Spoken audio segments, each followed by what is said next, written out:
Bon, et je vous retrouve pour le plateau de Regard Croisé. Merci de rester fidèle au programme du soir sur New World. Bienvenue si vous nous rejoignez dans ce tout premier numéro de Regard Croisé de cette semaine. Encore 4 sujets à aborder avec nos invités. Nous parlerons d'abord de la République démocratique du Congo. Le cessez-le-feu rompu dès le premier jour. Notre deuxième sujet concerne le Mali. Le gouvernement annonce la rupture des relations diplomatiques avec l'Ukraine. Nous irons ensuite au Niger. Le général Tiani explique ses accusations contre le Bénin. Puis nous terminerons bien évidemment par le Togo. Monseigneur Nicodème Bariga Bénisson n'est plus. Et pour en parler ce soir, 3 invités sur ce plateau. Avec moi, Gabin Adjaro, vous êtes juriste et directeur des cabinets Juris Consulting. Bonsoir Gabin et bienvenue. Bonsoir Dr Guillaume, bonsoir à toutes les téléspectatrices et téléspectateurs qui nous suivent, bonsoir à mes copanélistes. Vous n'êtes pas sans savoir que nous sommes en deuil, le Togo est frappé par un grand deuil. Nous en subissons tous, le coup, on accuse tous le coup. J'aimerais profiter pour présenter mes condoléances à toute la communauté chrétienne du Togo et surtout à tous les Togolais qui ont une fois aimé et admiré Monseigneur Nicodème Bariga Bénisson. Merci beaucoup à vous, Gabin, de déjà donner le temps. Nous aborderons le sujet en 4e position. Merci en tout cas d'avoir répondu à notre invitation. Merci, docteur. À côté de vous, Kokouvi Abaïli Abassa, vous êtes économiste et analyste politique. Bonsoir Abassa et bienvenue. Bonsoir docteur, bonsoir à tous nos téléspectatrices et téléspectateurs. Et j'aimerais passer par vos canaux pour féliciter, encourager la directrice générale de la Caisse nationale de sécurité sociale, Madame Ingrid Awade, qui fait beaucoup. C'est une dame qui a prouvé largement qu'elle tient bon en tant que dame. Partout où elle est passée, elle a marqué notre nation sur le plan économique. Et là, actuellement, elle fait des efforts formidables avec la Caisse nationale de sécurité sociale et l'hôpital Saint-Pélégrin. Ben, il faut qu'on aille au-delà de ça pour créer une caisse de dépôt et de gestion de tout ce qui concerne les fonds, que ce soit de la Caisse nationale de sécurité sociale ou de la caisse de retraite, et même les consignations administratives, que ça soit réuni dans un creuset, dans un seul fonds, pour en faire des investissements colossaux dans nos pays. Merci beaucoup à vous. Kokouvi Abaïli Abassa, là je vois que c'est l'économiste qui parle. Merci beaucoup d'avoir répondu à notre invitation. Notre 3e invité ce soir, Adam Ajronou, vous êtes journaliste et directeur de publication du journal Vision d'Afrique. Bonsoir Adam et bienvenue. Bonsoir docteur, merci de m'avoir invité. Bonsoir à mes co-débatteurs. Bonsoir à toutes celles et à tous ceux qui nous suivent dans le Togo profond et partout dans le monde. Merci beaucoup à vous d'avoir répondu à notre invitation. Nous allons donc avec vous aborder notre premier sujet. Nous prenons la direction de la République démocratique du Congo. Le cessez-le-feu rompu dès le premier jour. Un cessez-le-feu avait été obtenu la semaine dernière par l'Ouganda entre la République démocratique du Congo et le Rwanda voisin. Les ministres des Affaires étrangères de ces 2 pays se sont accordés sur un cessez-le-feu qui devrait entrer en vigueur à partir de ce 4 août à 0 heure. Un cessez-le-feu qui devrait suivre la trêve obtenue de leur côté par les États-Unis. Une trêve de 15 jours qui a finalement été encore prolongée de 15 jours. Même si la trêve a été à plusieurs fois violée, on espérait en tout cas que ce cessez-le-feu soit largement respecté, sauf qu'à son démarrage, déjà ce 4 août, des attaques ont eu lieu, des attaques menées par les éléments du M23 dans l'est de la République démocratique du Congo, plus précisément dans la localité d'Ishaasha, près de la frontière avec l'Ouganda. Et donc ils ont repris le contrôle de cette localité en toute violation de ce cessez-le-feu. Nous allons donc aborder ce premier sujet. Je commence par vous, Gabin Adjaro. Un cessez-le-feu obtenu en Ouganda, on espérait quand même qu'il puisse porter des fruits. Et déjà à son démarrage, les premiers signes de violation de ce cessez-le-feu, et ça vient de la part du M23 qui reprend le contrôle de la localité d'Ishaasha. Oui, moi j'ai été surpris parce que au prime abord, quand il y a eu quand même cette négociation entre les 2 parties, je me suis dit que bon, on tend vers une accalmie dans cette région-là et ça va permettre à la population quand même de retrouver un temps un peu le calme et surtout une certaine stabilité de vivre. Mais malheureusement, on a constaté que le M23 a repris encore les armes, ce qui montre que véritablement il y a peut-être de la mauvaise foi quelque part. Et je ne veux pas dire que c'est le M23 qui manque de volonté ou bien de bonne foi, mais sûrement qu'il y a eu quelque chose qui a déclenché encore cette prise des armes, à moins que la base n'a pas été informée par les premiers responsables du M23, raison pour laquelle ils ont encore repris les armes. Mais c'est quand même assez ubuesque de constater ce genre de situation au moment où on est en train de parler de paix un peu partout pour que on arrive quand même à faire la paix dans cette zone-là et permettre à la population de mieux vaquer à leurs occupations, premièrement de revenir dans leur zone d'occupation et ensuite commencer par vaquer à leurs occupations. Mais malheureusement, les armes ont encore parlé dans cette zone, ce qui est pour moi très très très compliqué à comprendre. Je me demande si réellement ces gens-là ont envie de faire la paix, que ce soit du côté de la RDC ou bien du côté du M23. Mais j'ai constaté, quand j'ai suivi les choses de manière chronologique, j'ai constaté que ces gens-là, surtout le M23, n'iront jamais vers la paix. Du moins, à moins qu'on ne les contraigne. Parce que ces gens, au tout début, avaient manifesté des réclamations assez claires et nettes, et on pouvait savoir que si on fait ceci, si on fait cela, il y aurait de la calmie, ils arrêtent de poser les armes. Et même en 2013, si je ne me trompe pas, il y avait un accord où ces gens-là voulaient déposer les armes parce que sous la contrainte quand même avec la victoire des forces armées de la République démocratique du Congo, mais malheureusement, il devait avoir un accord en Ouganda sous la houlette de Yoweri Museveni, mais après, ça a désisté et Kabila avait dit que c'était le M23 qui était de mauvaise foi, qui avait fait capoter ces accords-là. Normalement, il y avait 3 documents qui étaient signés dans les accords à Nairobi, qui normalement devaient permettre même le désarmement du M23, mais bizarrement, ça n'a pas eu lieu. Et qu'est-ce qu'on a constaté? Un mouvement qui était complètement affaibli. Bizarrement, ils ont repris de la force, ils ont repris de l'allant et ils sont beaucoup mieux armés. Ça veut dire qu'il y a des gens derrière qui sont en train de manipuler quand même cela. Ce qui fait que depuis ce temps-là jusqu'à maintenant, il n'y a plus il n'y a plus véritablement eu d'accalmie. À chaque moment, c'est des soubresauts et tout. Donc, pour moi, aujourd'hui, quand je constate que cette histoire-là, ça existe, c'est vrai, on a accusé l'Ouganda de porter main forte, de prêter main forte à ces forces du M23 là. Mais si c'est ce même Ouganda qui veut faire la paix et que du jour au lendemain, on voit que les armes ont repris de plus belle, alors là, ça pose problème. Moi, je l'ai toujours dit ici, à un moment donné, pour que ton adversaire accepte de s'asseoir autour d'une table avec toi, d'accepter tes conditions, ça veut dire que tu lui opposes une force qui le dépasse. Donc, ces mercenaires-là, moi je les appelle mercenaires parce que aujourd'hui, ils n'ont plus de revendications claires. Ils sont là, leur ambition, c'est de déstabiliser cette zone-là, profiter pour vendre les ressources qu'ils vendent déjà, et ils en profitent énormément. Donc, pour eux, c'est leur zone de confort. Ils y sont, il n'y a personne qui va pouvoir les déloger. Et la seule chose qui leur permet de détenir cette zone-là, ce sont les armes. Et ils tiennent à ça.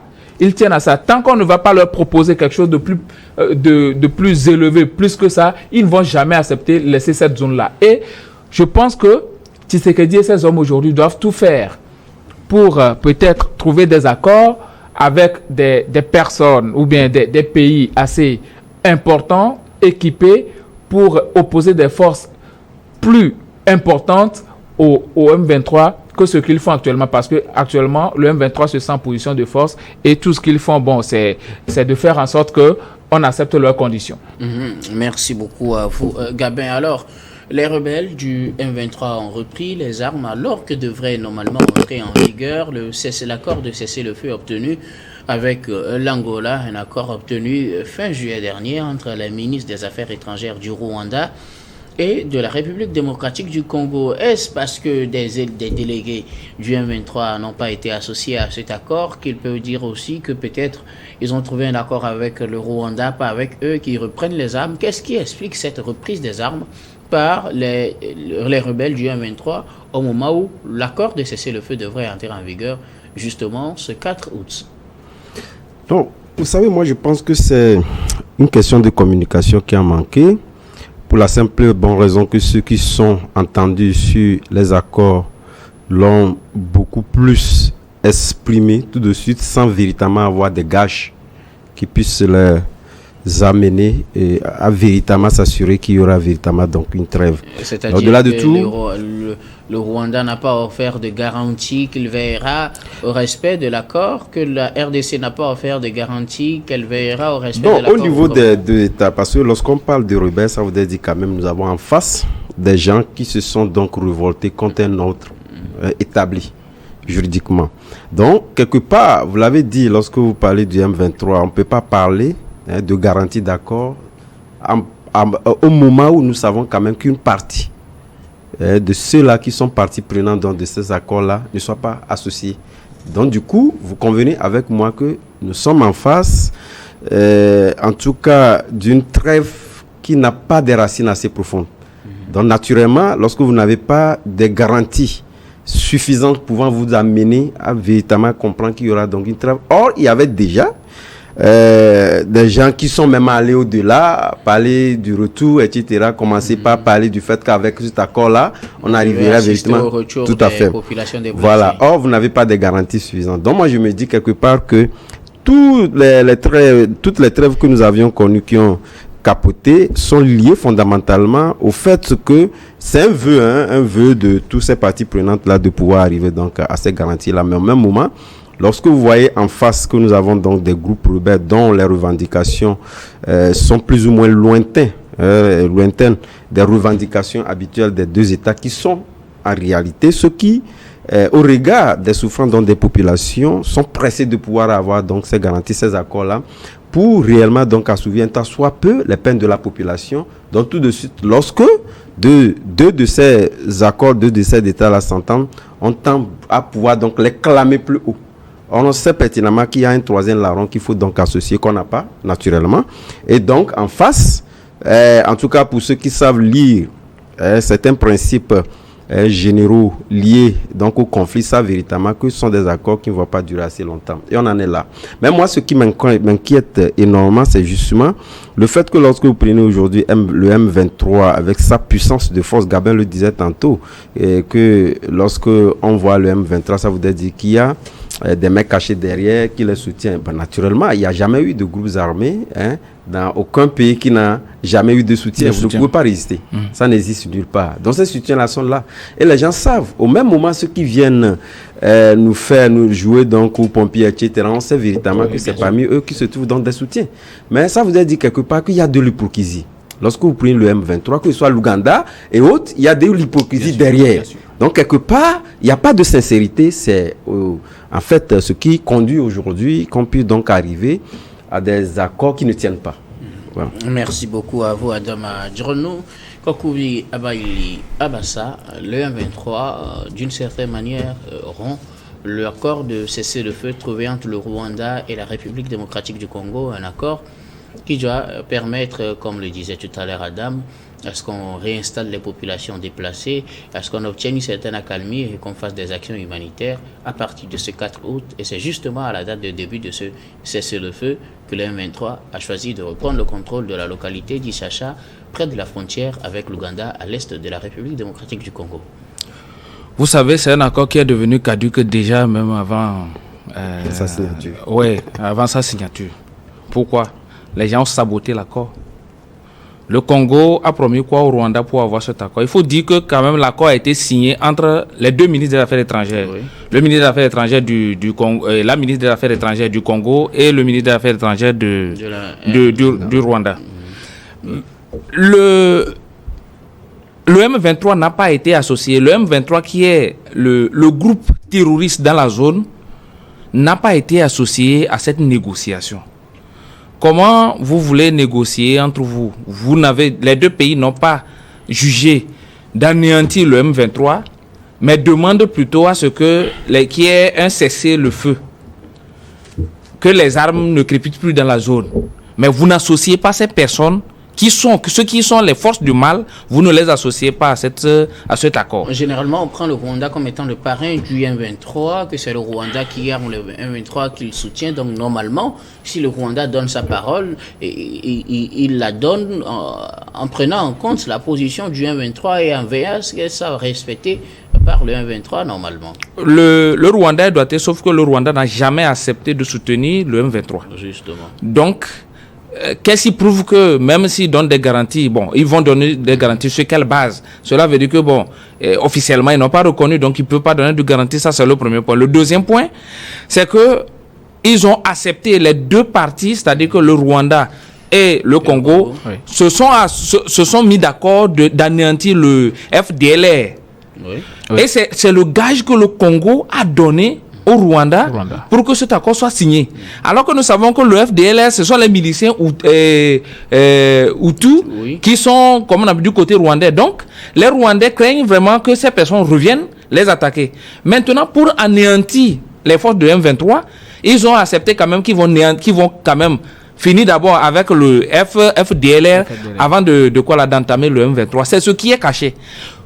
Tout compte fait, le M23 a bien compris que non, c'est un accord qui est signé sur sa tête.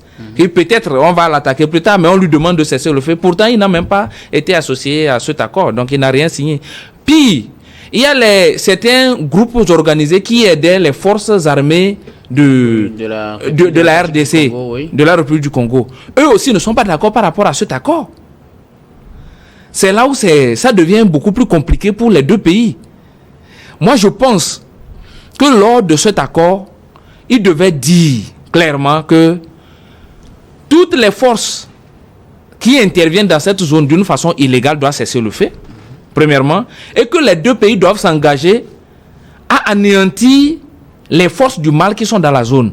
Si c'est ce qui était obtenu au départ, je pense que cet accord ne devait pas capoter. Parce que le M23 dit aujourd'hui ne pas être d'accord par rapport à cet accord, mais ils ont commencé déjà par tirer, comment on appelle, et c'est très dangereux. Les deux pays devraient s'engager à anéantir le M23. Ce ne serait pas une manière d'inviter le Rwanda sur le champ de guerre de façon officielle, quand on sait que quand les pays de l'Afrique de l'Est avaient voulu envoyer leur mission, oui. La RDC a dit niet à l'intervention du Rwanda, estimant que comme le Rwanda soutient le M23, selon lui, il n'est pas question que les soldats rwandais arrivent sur le sol congolais à leur côté. Ne serait-ce pas une manière de refaire ce qu'ils avaient évité avant? Vous savez, je pense que les choses le renseignement a tellement évolué qu'aujourd'hui, pour que deux pays s'entraident, le M23 est au niveau de la frontière des deux pays.